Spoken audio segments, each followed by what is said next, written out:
À la tribune cette semaine, nous accueillons Gaëtane Lacroix-Asselin, directrice de la Société d'horticulture et d'écologie de Plessisville. Bonjour Gaëtane, ça va bien? Bonjour. Oui, ça va très bien. Oui. Hein? Un petit peu nerveuse. Oh, qu'est-ce que la Société d'horticulture et d'écologie? La Société d'horticulture, c'est un organisme qui s'occupe des plantes, des jardins, l'écologie, sauver la planète, comme on entend parler beaucoup de ce temps-ci, faire attention à ce qu'on récupère, puis le mettre dans les bons bacs pour ne pas les perdre. Bien sûr, bien sûr. Puis l'horticulture, c'est quelque chose d'assez large, ça. Oui, oui. Vous avez les jardins, il y a les arbres aussi, il y a toute la nature. Et puis nous, surtout, on s'occupe d'avoir de très bons conférenciers pour nous parler des plantes, des jardins, des fleurs. Et puis souvent, on a eu aussi un conférencier qui nous a parlé des oiseaux. Super, parce qu'on aime tous les oiseaux. Bien sûr. Et puis, c'est ça, c'est l'entretien, savoir comment se servir de la terre, comment se servir des engrais qu'ils nous vendent pour entretenir nos jardins. On nous donne de très, très bons conseils.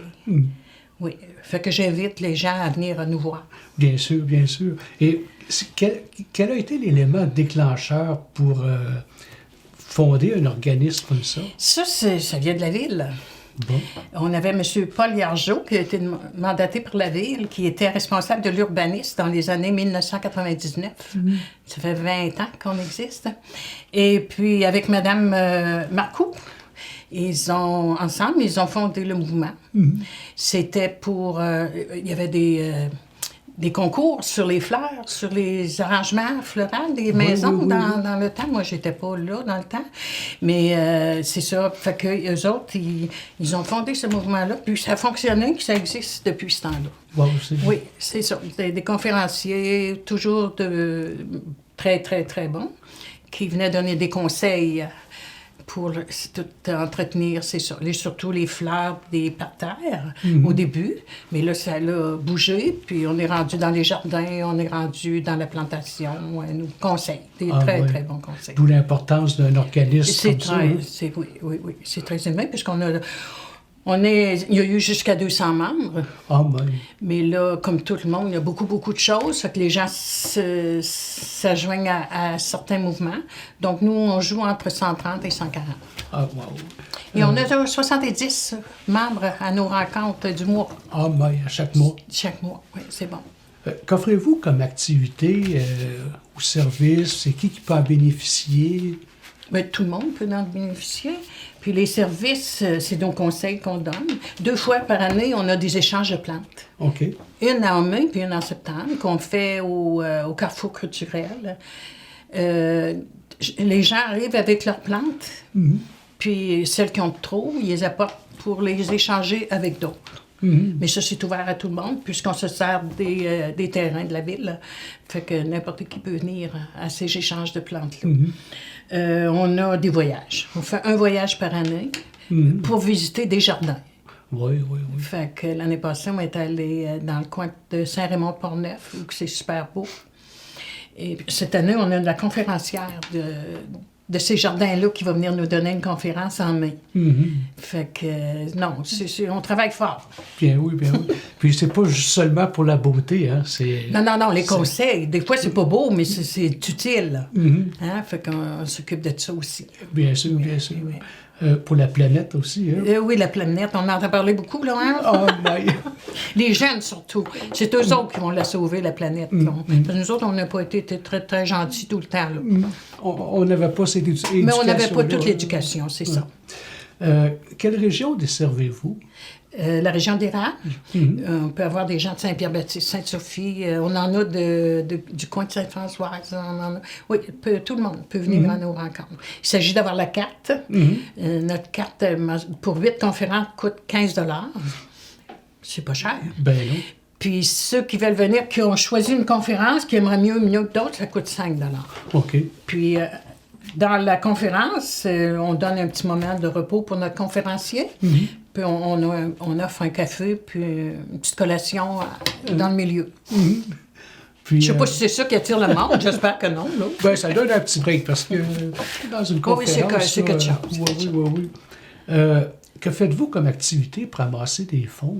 Les fonds, on a de très bons commanditaires, je vais vous les nommer tantôt. Et puis le 15 qu'on donne. Puis les conférenciers, c'est dispendieux, mais avec le travail qu'ils font, ils le méritent. Ça joue entre 250 et 400 $ par conférence. Ah, wow. Puis on a aussi un petit fonds, des petits coussins. Hein? On a tout ça, un petit coussin quelque part. Ça, c'était laissé par les anciens qui avaient 200 membres. Ils ont laissé un petit montant là, qu'on garde, nous aussi, pour les temps plus difficiles. Bien sûr. Et puis, non, on vit avec le 15 $, puis les commanditaires qui sont généreux. Comment pouvons-nous participer à votre organisme? En venant à nos rencontres. Et puis, c'est ça, c'est la participation. Puis là, ben, on veut aider aussi pour l'écologie. Bien sûr. Des activités de la ville. On s'est offert, ben, ils ont besoin de gens pour aider. Puis nous, ben, comme c'est l'écologie, ben, on s'est offert pour aller surveiller les poubelles. Pour qu'on mette les produits au bon endroit. C'est ce qui va à récupération, puis ce qui va au vidange, ben, on les dépose au vidange. On s'est offert à faire ça. Il va y avoir une couple d'activités durant l'année, là, puis on devrait aller leur aider. Un peu sensibiliser la population à la chose aussi. Aussi. Parce qu'il y a des gens que ça leur dit rien. Nos jeunes, ça leur dit quelque chose. Oui. Oui, ils nous le disent. Hein? Moi, j'ai des petits-enfants, puis là, grand-maman, ça va pas là. Fait que, regarde. Oui. Où êtes-vous situé? Nos rencontres ont lieu au centre communautaire. Au centre communautaire, toujours les premiers mardis de chaque mois, de 7 h. Moi, comme j'aime être à l'heure, c'est 7 h à 9 h. Des fois, 9 h 15 avec la permission de nos assistants, si le conférencier n'a pas fini. Et puis, c'est ça. Jamais passé 9 h 30. Et puis, c'est là, au centre communautaire. OK. Et comment pouvons-nous vous joindre? Si j'ai un programme, et puis le nom du conseil d'administration est déposé avec nos numéros de téléphone. D'accord. Fait que vous pouvez nous rejoindre n'importe quand. C'est le conseil. Nous sommes 4 sur le conseil. Il y a Mme Gisèle Camiré qui est vice-présidente, Suzanne Rousseau, nouvellement secrétaire, parce qu'on n'en avait pas. Puis c'est bien utile, une secrétaire. Oui. Et Laurence Côté, trésorière. Fait que, et moi, comme président. Fait que c'est ça. On a une petite équipe qui fonctionne très bien. On s'entend bien. C'est ça qui est important. Oui. Hein? Parce que quand ça brasse, c'est pas le fun. C'est pas évident. Fait que c'est ça. Avec eux autres, ça va super bien. Puis on collabore très bien ensemble. Et si je vous laisse le mot de la fin, que pourriez-vous ajouter? Mon mot de la fin, ce serait des remerciements pour nos commanditaires, parce que je trouve qu'ils sont très, très importants. Nous avons la ville de Plessisville, la paroisse de Plessisville, nos députés, M. Berthold et M. Lefebvre, la Caisse populaire, des jardins, les jardineries Fortier, ils nous donnent un cadeau à chaque mois quand ils sont ouverts. Et puis Paysage Brisson aussi, Signé Garneau. Les semences WH Perron, eux autres, ils nous donnent un pourcentage sur les graines quand on est membre. Avec notre numéro de membre, on a un pourcentage sur les semences. C'est le temps bientôt, là. C'est le temps, ça s'en vient. Là, moi, je te prête faire ma commande. Monsieur Jean Gosselin, comptable agréé, lui, c'est lui qui nous fait nos photocopies. Puis l'érablière Lise Pailleur, Bourque, elle, c'est des produits de l'érable. Donc, ils ont une érablière. Chaque mois, elle nous apporte des produits. Puis l'avenir d'érable, puis la TV communautaire. Fait que c'est un peu ça. Je vais vous parler de notre première conférence. Ah, bien sûr. Notre première conférence a lieu le 4 février, de 7 h aux alentours de 9 h, au centre communautaire. La conférencière, Mme Céline Nadeau. Madame Céline Nadeau va nous parler de la vie de Marie-Victorin. Et puis moi, j'ai assisté à une de ses conférences, elle est merveilleuse. Et puis, elle va nous parler que Marie-Victorin il a fondé une œuvre plus grande que nature, parce que lui, c'est la nature. Hein?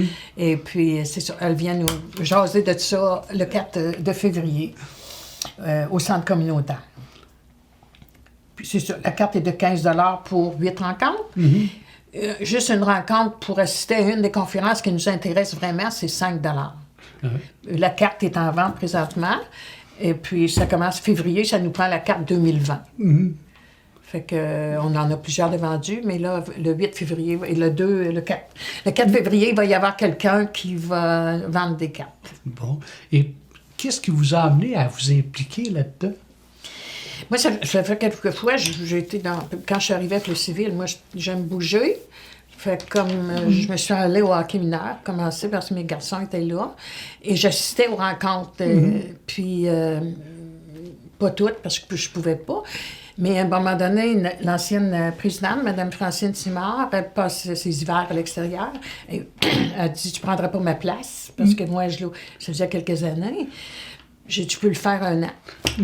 Fait que je suis allée pour pas que ça tombe. Fait que je suis à ma 3e année. Mais j'aimerais ça trouver quelqu'un pour me remplacer. Je ne dis pas que je ne resterai pas sur le conseil, mais comme présidente. Je trouve que c'est tordu, puis elle vieillit. Fait que c'est ça. Fait que c'est depuis ce temps-là, puis j'adore les plantes. Fait que ça aide, hein? C'est ça. Tu sais, puis quand on fait un jardin, je sais bien que ma grand-mère, elle plantait les oignons à tel endroit pour empêcher les bébites d'aller attaquer les patates. C'est ça. Puis là-dessus, on apprend qu'une année, tu plantes, mettons, tu sèmes les carottes à une place, l'année suivante, pour que tu échanges de place. Là. Oui. Tu sais, pour ne pas épuiser la terre. Ben, c'est ça. Là, tu sais, c'est des choses qu'on sait qu'il faut apprendre. Hein. Exact. Les grands-parents savaient ça, mais on a perdu ça. Mais là, on réapprend. Exact. Merci beaucoup, Gaétane. Ce fut un plaisir. Bien, pour moi aussi, ce fut un plaisir de vous renseigner sur l'horticulture et l'écologie. C'était Gaétane Lacroix-Asselin pour la tribune de cette semaine, la Société d'horticulture et d'écologie de Plessisville.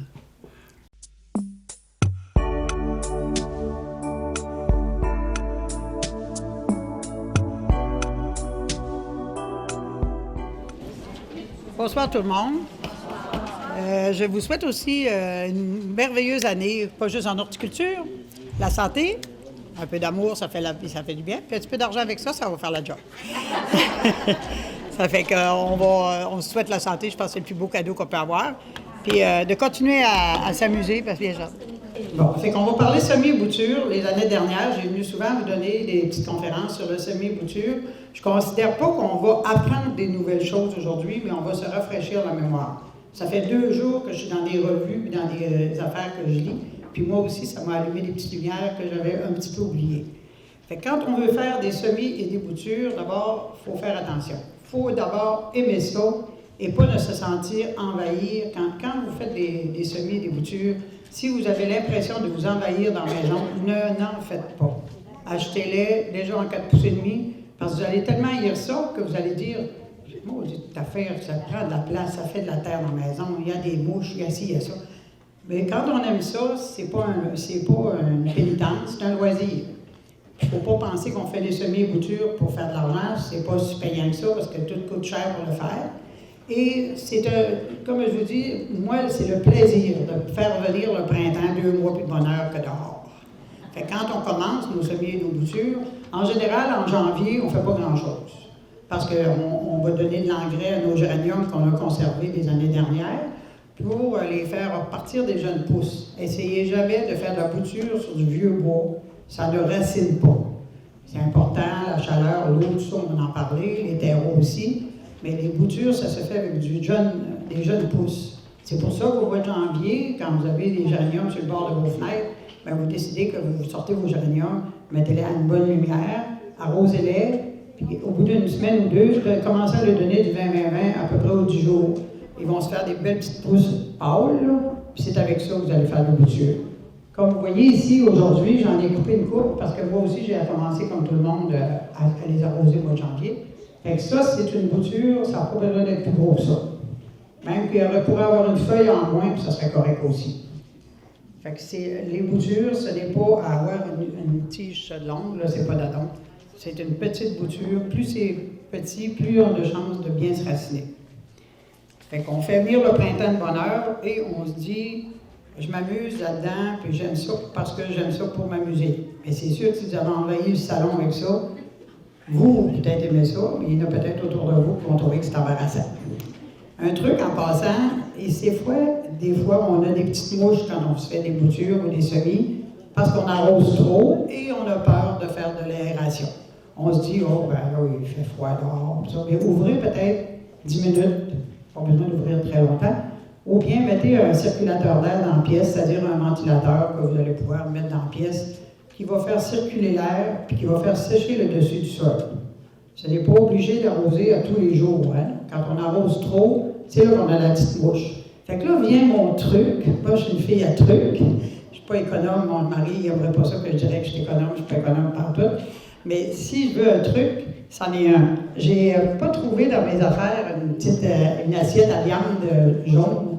Je vous ai fait un papier jaune. Là, c'est pour vous parler que l'alurode ou les petites mouches noires se collent sur les papiers jaunes. Ça prend de quoi de jaune.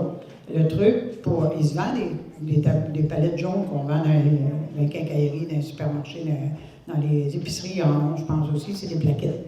Mais ça coûte assez cher, parce que quand on a beaucoup de mouches, on est bien content d'en avoir plusieurs. Vous regardez les plats à viande là, qui sont jaunes, là, et vous prenez de la colle pour les pommes pièges l'été. Et vous passez ça là-dessus. Là, je vous ai apporté le produit, celle-là, c'est une bouteille neuve, j'ai acheté l'année passée, je n'ai pas eu besoin. Puis vous mettez sur ça. Et ça, ben, c'est un petit truc, moi j'ai un menuisier à la maison, hein, c'est pour mettre à travers mes plantes. Au lieu de piquer dans une plante qui va coller après les feuilles, il m'a fait des petites bases comme ça, puis j'accroche mon petit machin jaune dessus, que j'ai préalablement mis de la colle, et ça reste là, puis quand je veux jeter ça, je mets un gant ou je prends un Kleenex, je m'en vais chercher, je le jette, puis j'en fais un autre. Fait que ça, je mets ça à travers mes plantes, puis j'ai jamais de mouches. Parce que les petites mouches, ils se tiennent au niveau du sol. Fait que quand on bouge ça, ben, des fois, on voit des petites mouches. Faites attention, si c'est une petite mouche noire, c'est de la mouche à cause de l'humidité. Si c'est une petite mouche blanche qui vole, c'est de l'alurode. Et de l'alurode, c'est pas évident de se débarrasser de ça. Ça prend une saison d'hiver. Je l'ai vu, une année, on a eu de l'alurode jusque dans la serre chez nous, puis on est venu jusque dans le jardin. On a été bon pour s'en débarrasser juste dans l'hiver d'après pour l'été prochain. On était découragés, mon mari ne voulait plus jardiner, puis pourtant il aime ça. Fait qu'il faut vraiment se mettre des petits trucs comme ça, des petits pièges qui font que ça colle après ça, puis les petites mouches. Comme la petite mouche à fruits, la petite mouche noire, c'est la même chose. Fait que quand on veut se faire des... J'ai ça les micros, hein, ça parle fort.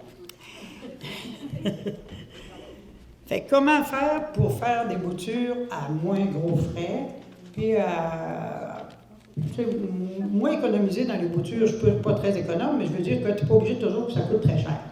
Fait que ces choses-là, ici, c'est ce qu'on achète, nos vivaces à cette heure, nos annuels, c'est-à-dire, sont toutes présentées dans des caissettes comme ça. Mais si vous prenez des caissettes comme ça, il faut les nettoyer, bien laver, et après qu'ils sont lavés, vous pouvez prendre une bouteille comme ça, mettre un peu d'eau de javel, dans une cuillère à table par litre d'eau, et vous mettez ça dans une chose comme ça, vous poivrez sur vos choses, vous les stérilisez. Fait que s'il y a eu de la maladie dans vos plants ou quelque chose l'année d'avant, avec l'eau de javel, vous détruisez le germe de maladie qui peut y rester. Fait que c'est important, parce que vous les faites égoutter, puis ils sont prêts à servir. Un truc aussi, ça c'est pour de la bouture, mais ça ici, c'est pour des semis. Ça, vous reconnaissez ça, hein? Ça ne coûte rien. Fait que ça, vous les gardez toute l'année, puis à la fin, quand vous faites des trous dedans, vous remplissez plein. Parce que si vous mettez à 1,5 pouce du bord, quand ils vont germer, ils vont s'étioler. Fait que c'est important de mettre de la terre pleine. Quand vous avez rempli votre petit plat de terre, vous mettez vos semences. En passant, il faut faire attention à ce qui est marqué derrière les enveloppes. Ça, c'est les enveloppes de l'année passée qui me restent. Ils ne sont pas arrivés, les nouvelles, là, fait qu'on attend un peu. Puis, il faut lire toujours les instructions derrière. La profondeur du semis, le temps de germination, c'est marqué. La hauteur que ça viendra quand ils seront adultes. Et le temps des semis aussi. Là. Vous n'aimez pas ça au mois de janvier, ça, là, parce que vous allez être embarrassé.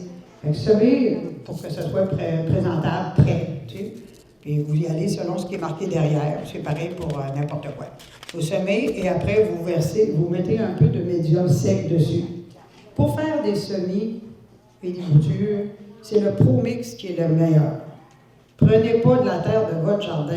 Premièrement, vous pouvez avoir des insectes, des maladies, et vous allez même peut-être pouvoir rentrer les limaces. Vous vous aimerez pas beaucoup. Puis ça germera pas. Ça germera pas bien parce que la terre n'est pas assez meuble. La terre du jardin est dehors, puis elle sèche, puis le vent fait qu'elle travaille bien quand elle est dehors.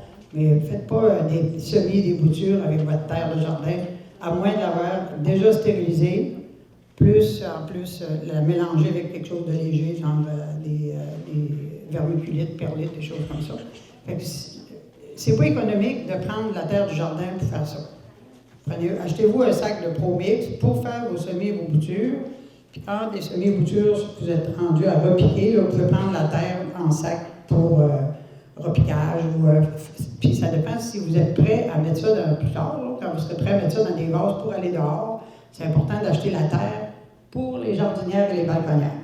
Parce que vous avez différents types de terre. Il ne faut pas vous gêner quand vous allez dans un centre jardin ou dans une quincaillerie où ils vendent des produits pour le jardinaire. Mais si on ne peut pas vous répondre, ils vont prendre votre question et ils vont vous appeler. Moi, ma fille travaille à Saint-Joseph dans une quincaillerie. Puis généralement, elle m'appelle 3-4 fois dans la saison. Maman, une cliente, il veut telle affaire, qu'est-ce que je vais lui dire? Ça me fait plaisir de lui répondre. Je ne suis pas mes clients, mais je suis capable de répondre. Fait que si je ne suis pas capable de répondre, si vous me posez une question ce soir et que je ne sais pas la répondre, je vais prendre votre nom, votre numéro de téléphone et je vais la chercher, la réponse. C'est toujours les mêmes questions qui reviennent et c'est toujours les mêmes problèmes qui reviennent. Qu'on fasse du jardinage, qu'on fasse des semis, des boutures, n'importe quoi, c'est toujours les mêmes problèmes qui nous reviennent. Fait qu'il ne faut pas penser qu'on a le meilleur problème en ville. Tous les problèmes sont égaux, puis il ne faut pas se gêner si vous avez une question. En passant, si vous avez des questions, vous levez la main, vous les posez à mesure, parce que sinon, rendu au break, vous ne saurez plus votre question. Hein? C'est important. Puis en même temps aussi, quand on fait des semis et des boutures, essayez de vous parler pas de micro, là, parce que j'ai besoin de mes deux mains. Quand vous faites des semis et des boutures, c'est important. Le hotbed, lui, est très usagé. Hein? Habituellement, je travaillais à la jardinerie, puis il m'en prêtait des neufs, mais c'est celui de chez nous, ça. Ça fait au moins 10 ans qu'on l'a. C'est un petit tapis chauffant. Puis ça, nous autres, quand on commence les semis et les boutures, là, on le branche, puis il reste branché pendant une couple de mois. Puis c'est une chaleur constante par le fond. Fait que ça permet de toujours avoir... Puis ça, c'est un plateau non troué, là, pour ne pas faire d'eau inutilement tout partout. Et puis, ça permet d'avoir une chaleur constante qui fait la germination. Mais dès que c'est germé, il faut les sortir de là, parce que d'abord, c'est trop chaud et ils n'ont pas de lumière. Fait que quand on a des petits plats de ce genre-là, ou n'importe quel petit plat, là, ça pourrait être n'importe quoi, là, mettons, là-dedans, j'ai mis des tomates, dans l'autre, après, j'ai des piments. Il faut tous les identifier avec un crayon indélébile et des marqueurs. En passant, dans les revues, je vois souvent, ils parlent des palettes à café. Mais moi, je l'ai fait avec des palettes à café, puis ça s'efface. Sur le plastique, ça ne s'efface pas, si vous prenez un crayon indélébile. En tout cas, pour le temps que vous en avez besoin, le temps que vous voyez ce qu'il y a dedans, là. Puis si vous n'identifiez pas vos affaires, là, un plant de tomate jaune et un plant de tomate rouge, les feuilles sont pareilles. Ça fait que c'est identifier vos choses, prenez des notes aussi. J'ai fait un petit calendrier, tantôt vous pourrez venir le voir. C'est une façon de marquer tout ce qu'on fait pour se souvenir l'année prochaine de ce qu'on a fait pour refaire la même chose. Puis si on a fait des erreurs, ben on les corrige. Fait qu'après qu'on a installé notre bed, là, moi j'ai besoin d'un bed, j'ai un petit tapis chauffant. On met un dôme de même. Ce dôme-là, il a comme qualité qu'il y a des trous. Fait que, il est pratique parce qu'il ne fait pas de suintage dedans.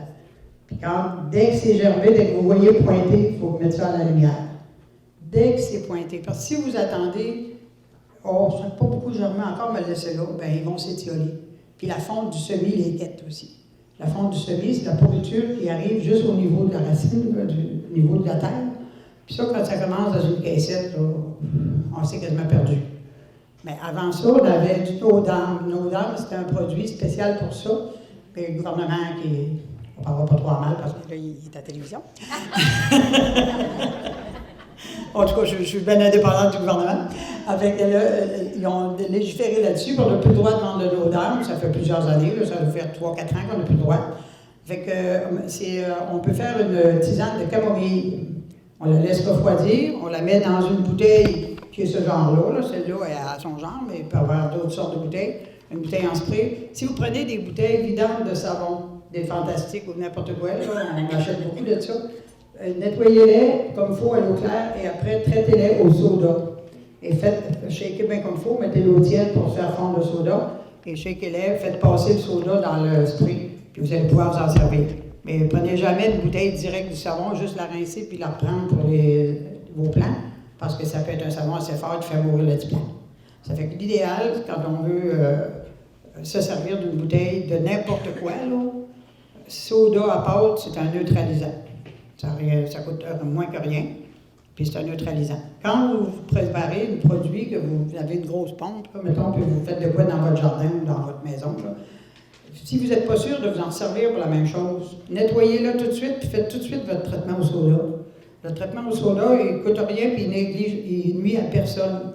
Après ça, vous rincez votre bouteille, puis quand vous êtes prêt pour faire autre chose, bien la bouteille est prête. Je l'ai-tu faite, je l'ai-tu pas faite, mais quand vous prenez l'habitude de le faire tout de suite, vous n'avez pas de problème.